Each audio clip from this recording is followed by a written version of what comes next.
ఆంధ్రప్రదేశ్లో కాంగ్రెస్కు పూర్వ వైభవం వస్తుందన్నారు ఏపీ కాంగ్రెస్ అధ్యక్షురాలు షర్మిల. ప్రాంతీయ పార్టీలు నియంతల్లా తయారవుతున్నాయని విమర్శించారు. ఈసారి ఏపీలో కాంగ్రెస్ అధికంగా ఎంపీ సీట్లు గెలుస్తుందని ధీమా వ్యక్తం చేశారు. వామపక్ష పార్టీలైన సిపిఎం, సిపిఐ పార్టీలను కలుపుకుని ఎన్నికలకు వెళ్తామన్నారు షర్మిల.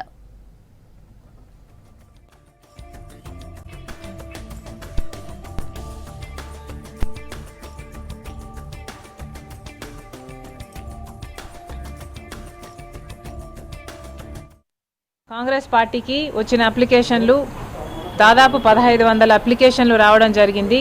కాంగ్రెస్ పార్టీ పుంజుకుంటుంది ఆంధ్రప్రదేశ్లో అని చెప్పడానికి ఇది ఒక ఉదాహరణ మాత్రమే, ఇది ఒక సైన్ మాత్రమే.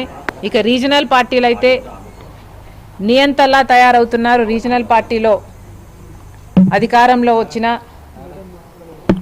ఆ పార్టీ నాయకులు గత ఎన్నికల్లో మాకొచ్చిన ఓట్ బ్యాంకు కేవలం 1.17% అయితే ఈసారి కాంగ్రెస్ పార్టీ డబుల్ డిజిట్ దాటుతుందని మేము గణనీయంగా అసెంబ్లీ సీట్లు అయితేనేమి, పార్లమెంట్ అయితేనేమి గట్టి పోటీ ఇవ్వగలమని, సీట్లు కూడా గెలవగలమని నమ్మకం కాంగ్రెస్